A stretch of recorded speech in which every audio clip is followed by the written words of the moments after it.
예, 이번 주서부터 이제 마가복음이라는 이 복음서 가지고 말씀을 쭉 나누려고 합니다. 그리고 오늘은 원래는 1장부터 15장까지, 15절까지 말씀을 나누려고 하는데요.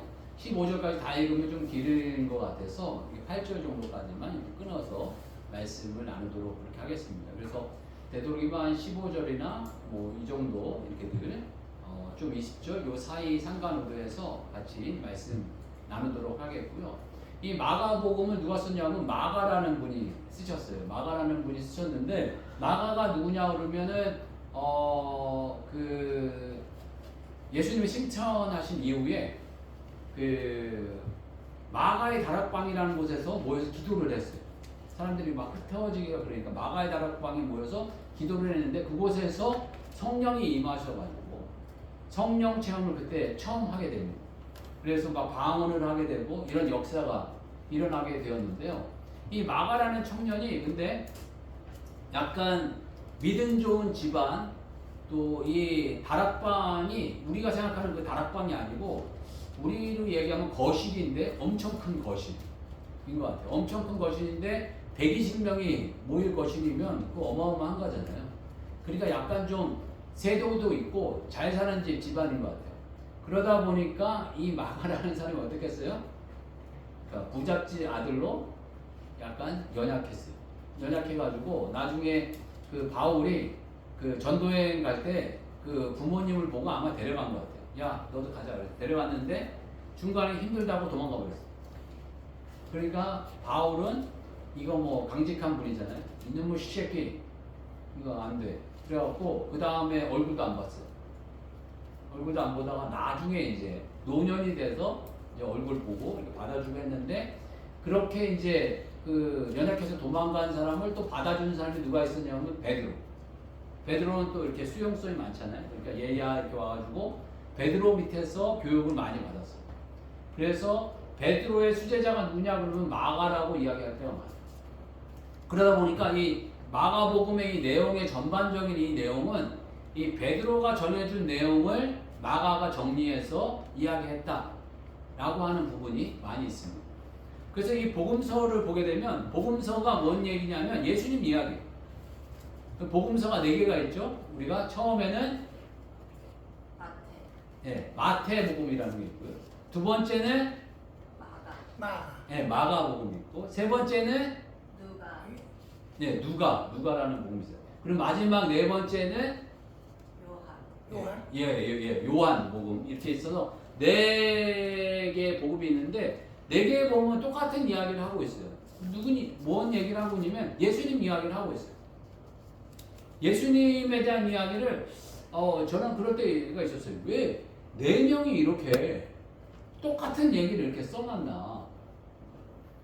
그런데 보면 다 조금씩 다 달라요. 보면 4명이 어떻게 방향과 이런 생각이 다 달라요. 그나마 또 이제 3명은 조금 그래도 비슷하다. 그래갖고 공간복음. 이게 마태, 마가, 누가는 공간복음이어서 관점이 같다. 공간복음으로 묶었고 요한복음은 관점이 좀 다르다. 그래서 그냥 내비뒀어요. 근데 이 마태, 마가, 누가라는 이 4분에 의해서 이 똑같은 예수님을 만났고 경험을 했는데 직접 경험한 분은 3년, 뭐 직접 경험하지 못한 이 마가 같은 사람은 그냥 뭐 듣기만 한 사람인데 이런 분도 있고 누가도 아마 거진 경험을 못한 것 같고요. 마태는 그 레위 마태라고 해서 12제자 가운데 한 사람이에요. 그리고 요한도 예수님의 12제자 가운데 한 사람이에요. 그러고 보니까 4명 가운데 2명은 예수님 제자였고 2명은 예수님 제자가 아니었어요. 그래서 이 마가라는 이 사람은 그 예수님의 후반부 정도에서부터 예수님을 섬겼고 예수님을 따라다녔고 아마 그 부모님이 또 따라다니니까 아마 부모님이 막 예수님 섬기니까 그 안에 그냥 쫓아다닌 것 같아요. 그런 경우 있잖아요. 요즘에는 그런 것도 좀 보기 어려운데 부모님 교회 오면 쫓아오는 애들 있잖아요. 그냥 아마 그렇게 쫓아다녔을 것 같아요. 어릴 때. 그러다가 예수님을 조금씩 알게 된 이런 케이스가 아닌가 싶습니다. 그러면서 이 마가복음을 통해서 우리들에게 주시는 메시지가 있는데요. 이 베드로를 통해서 이게 주신 메시지다 보니까 여러 메시지가 좀 강력하고 분명하고 단순한 그리고 명쾌한 그런 어떤 모습이 있고요. 특징 가운데 하나가 오실 예수님, 오신 예수님 이런 얘기를 많이 합니다. 예수님은 오셨다. 그리고 금방 또 오실 것이다. 곧, 바로, 즉시 이런 표현들을 많이 써가지고 예수님이 다시 또 오실 것이다 라는 것을 말씀해 주고 계십니다. 그러면서 오늘 이 1장 1절에서부터 16절, 15절까지 정도의 말씀 가운데 저희들이 뭘 말씀을 나누려고 하느냐면요. 지금 우리들이 살아가면서 필요한 게 뭔가? 꼭 필요한 게 뭔가? 이게 뭔가를 저희들이 생각하면서 말씀 나누려고 합니다. 첫 번째로 이 마가복음을 통해서 이 마가복음 이제 베드로의 어떤 마음이 있다고 하지 않았습니까? 베드로가 느낀 이 시대 사람들에게 꼭 필요한 게 뭐냐라고 한다면 첫 번째는 돈이 아니고요. 복음이라는 거예요. 복음. 하나님의 아들 예수 그리스도의 복음의 시작이라. 여러분들은 모르지만 복음이 필요합니다. 그리고 복음이 시작되었습니다. 라는 이야기를 여러분들에게 말씀해주고 있습니다. 여러분들에게 복음은 뭡니까? 여러분의 복음이 뭐예요? 복음이라는 건 좋은 소식인데 여러분들이 가진 소식 가운데 제일 좋은 소식이 뭐예요? 자식 보는 거예요? 자식 얼굴 한 번이라도 더 보는 거? 아니면 건강해지는 거? 건강해지는 건가요? 뭐 젊은 사람들이었으면 돈이요 아마 그랬을 거예요 다. 근데 지금 이제 연세가 있으시면 돈이요 이런 말씀 잘 안 하시는 것 같아요. 돈이요 이런 것보다 이제 건강 뭐 생각하고 뭐 건강하시다가 하나님 나라 가는 거 뭐 이거 아니실까 이런 생각이 드는데 오늘 정말 이게 복음이 뭔가 이런 생각을 해보시면 좋겠어요. 근데 이 복음이라는 건 우리로부터 나오는 게 아니고 하나님으로부터 나온다. 하나님의 아들 예수 그리스도의 복음의 시작이에요. 하나님으로부터 나온 이야기고 예수 그리스도를 통해서 나오는 이 좋은 소식이 있다는 거예요. 그런데 이 좋은 소식은 우리들이 반드시 알아야 될 소식이라는 거예요. 반드시 깨달아야 될 소식이라는 거고 반드시 알아야 될 소식이 이 복음이라는 거예요. 그 복음을 모르면 안 된다. 복음을 꼭 알아야 된다. 라는 거고. 그 복음을 한마디로 뭐라고 그러겠냐? 그러면 예수님이에요. 예수님이 복음입니다. 복음, 예수님입니다. 예수님이 복음입니다. 그러면 예수님이 뭘 하셨느냐가 이제 복음이겠죠. 예수님이 우리들에게 새 생명 주시고 새 생명 주시는 것뿐만 아니라 하나님 자녀 되게 하시는 것이 복음이라는 거예요. 그래서 이 복음서의 이 1장부터 이제 저희가 16장까지 쭉 이제 말씀 나눌 텐데 이 말씀 한마디 한마디 한 사건 한 사건이 놀라운 소식이고 복음이고 우리들이 꼭 기억해야 되고 우리들이 받아들이게 되면 어떠한 일이 벌어지는지를 알려주시는 복음이다 라는 것을 말씀해 주고 계세요. 그래서 이 세상을 살아갈 때 건강이 필요한 게 아니고요, 돈이 필요한 게 아니고요, 또 자식 열심히 보는 게, 또 자식과 같이 사는 게 중요한 게 아니고 예수님이 필요하다는 거예요.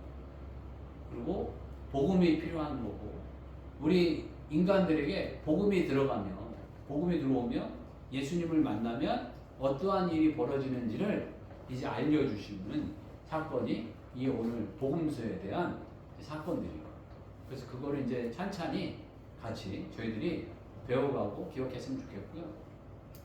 여러분들이 꼭 기억하셨으면 좋겠는 건 나는 돈이 필요한 게 아니고 예수님이 필요한 거다.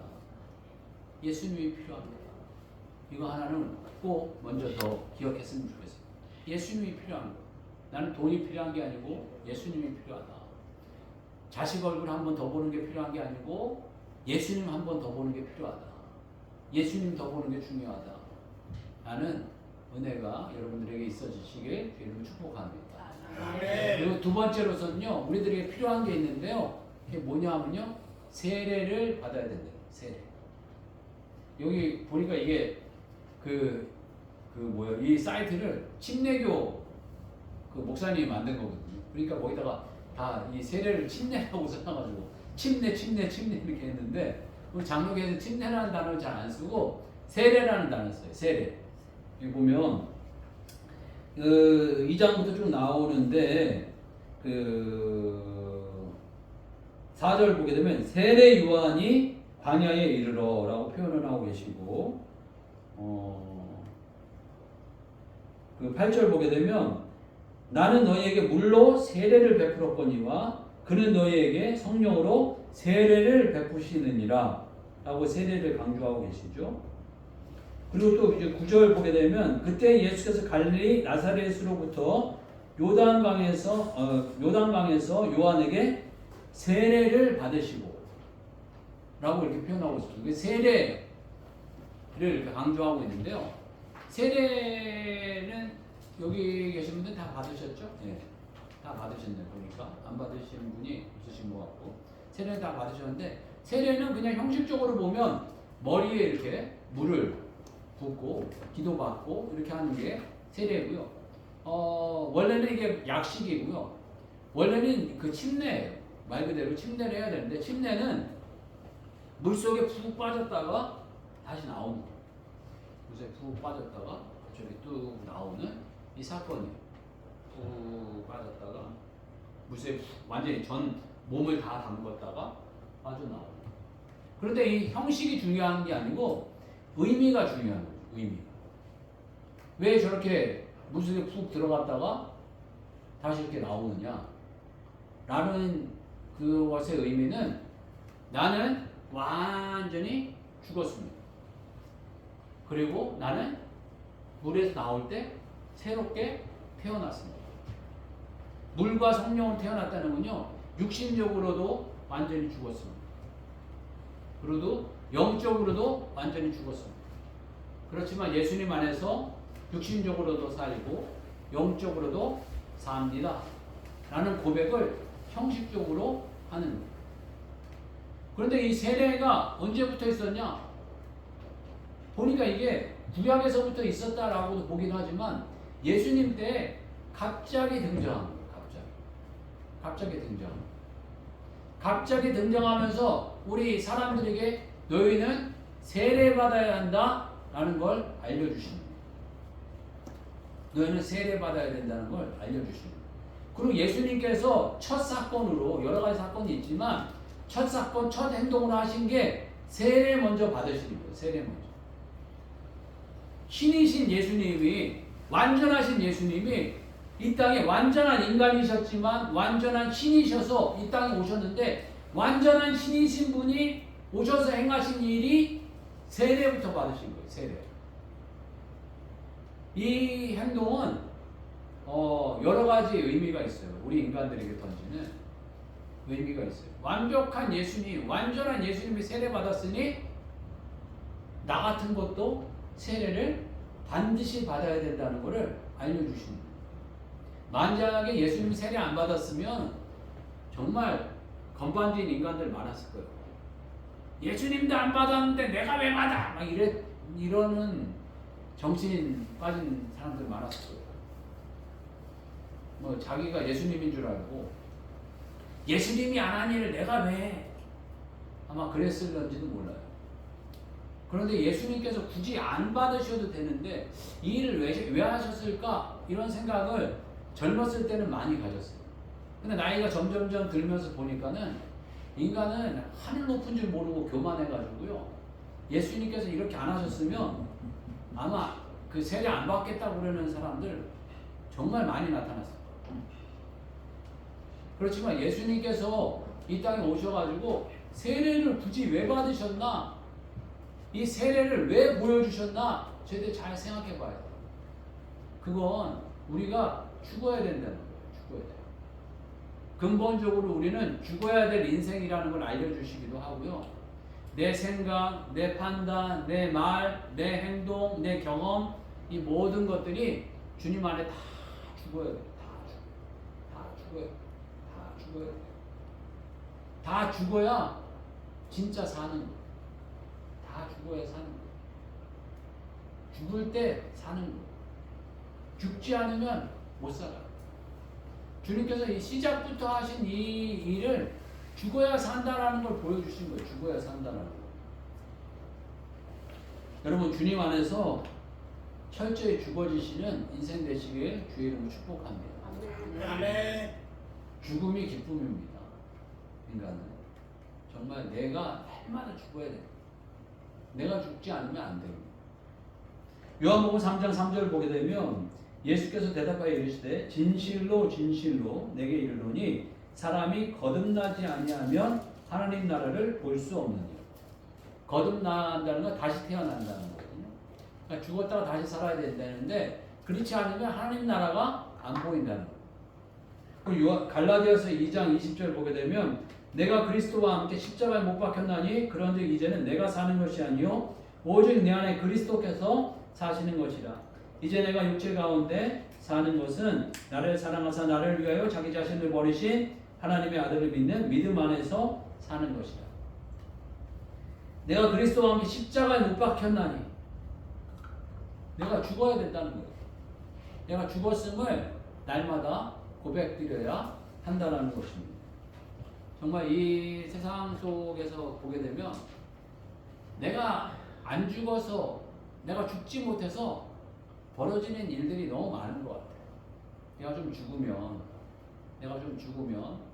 조용해지고 내가 죽으면 좀 이 사회가 공동체가 아름다워지고 내가 죽으면 이 열매 맺고 이러한 일들이 일어날 텐데 죽지 않아가 열매 먹지 못하는 일들이 너무 많은 것 같아요. 이 요한복음에서도 보면 하나님의 미랄이 땅에 쓰러져 죽으면 많은 열매를 맺고 죽는다는 건 그냥 없어진다는 건 아니죠. 내 생각, 내 판단 이런 것들이 껍질이 깨어지고 부서지면 많은 열매를 맺고 죽지 않으면 하나의 그대로 있느니라 말씀하시지 않습니까? 날마다 주님 안에서 세례를 받으시고 세례를 직접 눈으로 보여주신 이유는 우리가 예수님 안에서 죽어야 되는구나. 주님 안에서 내 생각이 깨져야 되는구나. 내 기준으로 사는 것이 아니라 하나님 말씀의 기준으로 살아야 되는구나. 하나님 주님 따라 살아야 되는구나. 내 계획, 내 판대로 사는 게 아니라 주님 판단과 주님 계획대로 살아야 되는구나. 라는 것들을 경험하고 누리시는 종들이 되시길 주님 축복합니다. 그리고 세 번째로서는 또 말씀하시는 것은 전파해야 된다.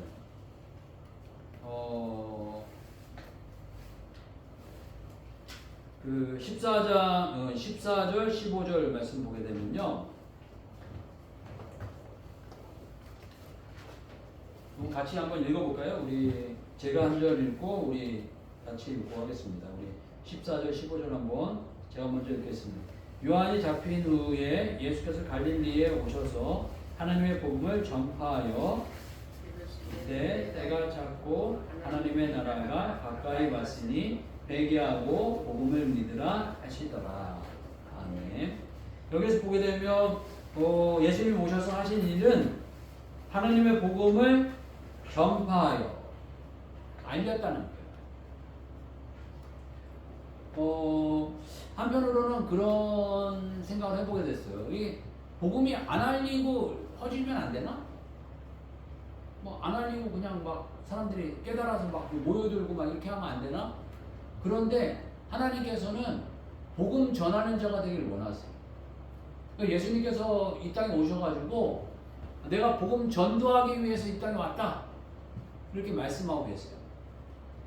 그래서 우리 이 제자들을 세우시고 난 다음에 너희는 가서 모든 민족으로 제자를 삼아. 이렇게 전도해라. 라고 이야기하고 계세요. 이 마가복음에서는 너희는 온 천하를 다니며 만민에게 복음을 전파하라. 라고 표현하고 계세요. 그러니까 전도하라는 거예요. 전도하라는 거예요. 전파하라는 거예요. 저희들 이 세상 속에서 복음이 있다는 걸 깨닫고 복음이 뭔지를 발견한 다음에 내 생각을 버리는 세례를 받고 그 다음에 우리가 전도해야 된다는 거예요. 전파해야 된다는 거예요. 여러분 전도하는 인생, 전파하는 인생 되시길 주의 이름 축복합니다. 이게 너무너무나 행복하고요. 영광스러운 일이에요. 하나님이 주신 너무너무나 영광스러운 일인 줄 압니다. 그래서 여러분들이 이제는 조금 더 복음이 뭘까, 복된 소식이 뭘까를 고민하는 여러분들 되셨으면 좋겠어요. 그런데 이 복음은, 이 전파라는 단어가 어떤 단어냐면요, 케루소라는 단어인데요, 어원적으로는 왕의 전령관, 또 뜻하는 건 퀘릭스라는 단어에서 나왔대요. 근데 이 단어는 뭐냐면요, 왕의 명령을 그대로 전하는 사람이에요. 제 생각에 말이죠, 왕이 이런 얘기 했는데 이게 아니고, 왕이 이렇다라고 얘기하면 왕이 이렇게 말씀하셨습니다 라고 전하는 단어. 이런 복음을 전하는 게 이 전파자의 사명이라는 거예요. 내 생각을 전하고 내 어떤 경험을 전하는 게 아니라 하나님의 말씀을 전한다는 거예요. 하나님은 이렇게 하신다 라고 말씀하셨으면 내 생각, 내 판단, 내 계획, 내 감정 이런 거하고 상관없이 전하는 거예요. 그냥 전하는 자가 된다는 거예요. 제가 금요일 날요, 목사고시 응시자 면접을 이렇게 보게 됐어요. 면접관으로 가가지고 면접을 이렇게 했는데, 저희 그 노회, 서울 동로회 소속의 목사님들이 되려고 하는 분이 17분이 계시더라고요. 5분, 6분 이렇게 면접관으로 가고 제가 앉아 있었는데요. 맨 처음에는 돌아가면서 질문을 이렇게 했는데, 두 분이 질문을 하고, 그 다음에 또 이제 저까지 해서 세 가지 질문을 이렇게 하게 됐어요. 첫 번째 질문은 이단에 대한 거, 이렇게 두 번째부터 이단에 대한 걸 질문을 하셨고, 세 번째는 저는 이제 질문을 맨 처음에 했냐면요, 사명에 대한 걸 이야기를 했어요. 목사가 되려면 사명을 받아야 되는데, 하나님 주신 사명이 뭐냐, 그리고 사명을 어떻게 이루실 건가, 그런 마음과 뜻을 한번 이야기해 봐라. 이렇게 이야기를 해서 이제 이야기를 했어요. 그러고 난 다음에 이제 한 텀이 갔고요. 그 다음에 5명, 6명이니까 다음에 또 이제 6명이 남은 거예요. 그래서 6명이 이제 두 텀이 남았는데, 제 마음속에 이걸 하나 좀 물어봤으면 좋겠다, 이런 생각이 들었어요. 그게 뭘 물었냐면요, 제가 1분을 드릴게요. 절 전도해 보세요. 그랬어요. 그래서 절 전도해 보라고 이제 이렇게 했더니, 한 친구는 그 사형리를 기초를 해갖고 교육을 잘 받았는지 쫙 이렇게 얘기를 잘 했어요. 그리고 한 친구는 얼굴을 보니까 좀 하기 싫어가지고 삐딱하니 앉아있는 친구가 있더라고요. 그래서 전사님, 이 두 번째는 전사님이 해봤으면 좋겠어요 라고 이야기했더니, 아니나 다를까, 전도를 왜 해야 되는데 이런 식으로 하면 전도가 되겠어요? 막 이렇게 하고 막 얘기를 했어요. 얘기를 했길래 제가 그런 얘기를 했어요. 뭐라고 했냐면, 30초 지났습니다. 그리고 또 이게 이러면 이렇게 10초 지났습니다. 20초 남았습니다. 이렇게 얘기를 했어요. 그랬더니 이 친구가 한다는 소리가, 예수님 믿으면 행복해지고요, 이러다가 20초 이렇게 떠들다가 마무리를 쳤어요. 그리고 난 다음에 이제 또 다음 텀이 왔어요. 다음 팀이 와가지고 이렇게 얘기를 이렇게 하다가 맨 마지막에 이제 기억이 나는 사람이 한 사람이 있는데, 그 몇 사람을 이렇게 시켰는데 몇 사람이 이렇게 얘기를 했고, 맨 마지막에 이 친구 때문에 사실 이걸 묻게 된다는 거예요. 하나님께서 물으라 하신 것 같아요. 이 친구가 어떤 친구냐면요, 목사고시를 1년에 한 번 보는데 9번 떨어진 친구. 9번 떨어진 친구인데, 9번 동안에 하여간 여타 이유로 머리가 나빠하고 떨어진 게 아니고요, 머리는 엄청 좋아요. 너무 좋아가지고 하여간 그런데 하여간 떨어졌어요. 그 설교 때문에 떨어졌다고 그래요. 떨어져서 9번을 떨어졌는데, 떨어지기 어려운데 떨어졌어요. 아마 그 어르신들이 얘는 아직 안 되겠다 싶어가지고 떨구신 거예요. 계속 떨구신 것 같아요. 그러니까 그 친구한테 1분 드릴게요, 복음을 전해보세요 라고 했더니, 이 친구 한다는 소리가, 왜 사세요? 그런 거예요, 저한테. 왜 사세요? 대뜸 그러더라고요. 그래서 제가 그랬죠. 그냥 1분 드렸으면 얘기하세요. 저하고 뭔가를 이야기하고 논쟁하고 싶어 하더라고요. 논쟁 없고, 내가 당신에게 1분 드렸습니다, 얘기하세요. 그랬더니 이제 이 친구가 왜 사세요? 이러다가 정신이 번쩍 들었나 봐요. 그랬더니 쭈삣쭈삣 한 5초 10초 지나더니 자기가 정리하더니 복음을 이야기하기 시작해요. 나도 죄인이고 선생님도 죄인이고 다 죄인이지만 예수님께서 당신을 위해서 나를 위해서 십자가에 달려 돌아가셨고 그분이 부활하셨는데 그분을 믿으면 당신은 새 생명을 얻고 하나님의 자녀가 됩니다. 라고 복음을 저한테 전하더라고요. 그러면서 이 친구가 삐딱하니까 한다는 소리가 그러면 가까운 교회 나가시죠. 가까운 교회 나가시면 됩니다. 저한테 그러더라고요. 그래서 제가 뭐라고 그랬겠어요? 이보세요. 당신 교회 가면 안 됩니까? 전도하라고 그랬더니 남의 교회에 갖다 보냅니까? 당신 교회를 데리고 가야지 그 남의 교회에다 데려가다 주고는 어떻게 하자는 거예요? 근데 이제 그래가지고 그 친구를 이렇게 이야기를 하고 이제 마무리 짓고 말았는데 여러분 복음이 뭔가요? 복음이 사람이 수세에 몰리면 자기가 중요하다고 생각하는 걸 이야기하거든요. 행복인가요? 예수님 만나면 여러분들 행복해져요. 우리 교회 그 전도지에 예수 그리스도 행복의 시작입니다. 이렇게 써붙였어요. 그거는 낚시로 표현하면요. 미끼예요, 미끼. 사람들에게 예수 천국 불신지옥 이렇게 하면 부담스럽고 도망갈까봐 미끼를 던진 거예요. 그거 물면은 탁 잡아가지고 복음 증거하려고 미끼를 던진 거예요. 예수 그리스도를 믿는 건요. 죽느냐 사느냐의 문제예요. 예수 그리스도 안 믿으면요. 지옥 불구덩이에 빠져 죽는 거예요. 다른 거 없어요. 지옥 가고 죽는 거예요. 예수 그리스도 믿으면 천국 가고 사는 거고요. 안 믿으면 지옥 가고 죽는 거예요. 복음서에서 그 얘기를 계속 반복해서 우리들에게 말씀해 주고 계세요.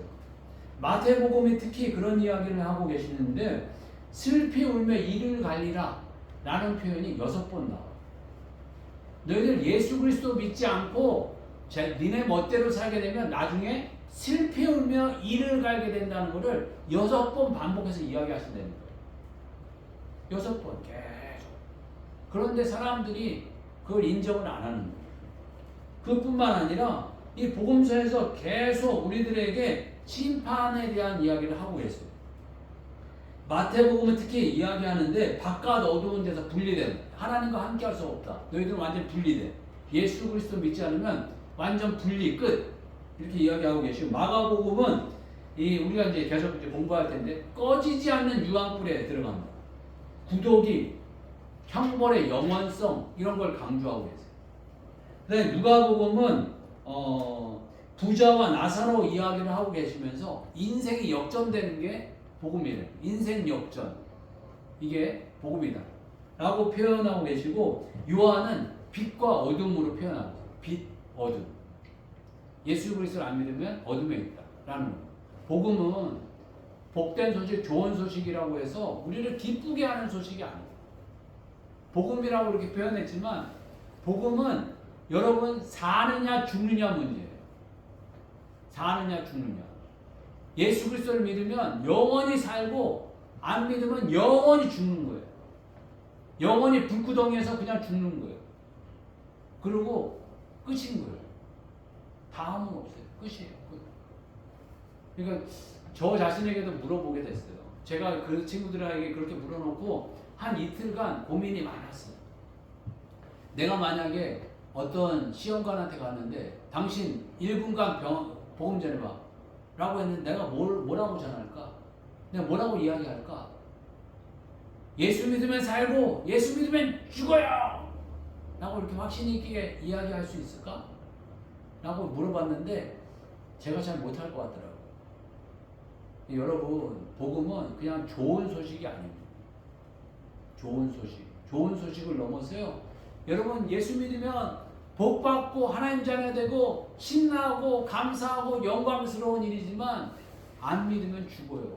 안 믿으면 죽어요. 안 믿으면 끝이에요. 안 믿으면 지옥 불구덩이에서 영원히 고통받다가 죽는 거예요. 이 복음 저희들이 확실히 깨닫고 정말 이 복음은 내 생각으로 믿는 게 아니에요. 세례 받아야 돼요. 내가 완전히 죽고 주님 주시는 새 생명이 들어와야 믿어지는 거예요. 그리고 이걸 믿으면 가만히 못 있고 전파하게 되는 거예요. 이 복음이 저와 여러분들에게 깊이 박히고 아름답게 바뀌어서 정말 저희들을 살리고 이웃을 살리고 여러분 가정을 살리고 이 사회와 나라와 이 열방을 살려가는 주의 종들의 삶이 되시길 주의로 축복합니다. 같이 한번 기도하고 주의 한번 같이 하고 외치고 기도하면서요. 저희들 우리들에게 필요한 이 복음이 확실히 들어오고 깊이 들어오게 해달라고 같이 한번 기도하겠습니다. 주여 한번 외치고 기도하겠습니다. 주여, 하나님 하나님 아버지